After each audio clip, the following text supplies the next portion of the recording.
Alright, here we have a 2009 Hilux. The customer's got a ABS light on, rear wheel speed sensor problem, which is this one here. Now if we pull this out,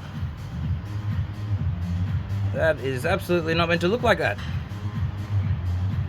It's meant to be nice and dry. Maybe a bit rusty, but not greasy. So we have a whole lot of crap going on in there, which needs further inspection, probably the wheel bearing, but we'll see. We'll just switch over to the other side to have a quick look, see how it's nice and clean in there. Not too bad, but much more what you'd expect. Now, we've had a quick look at the diff, just to see if we've had a seal problem from this side. So here we have our trusty seeing eye cable tie.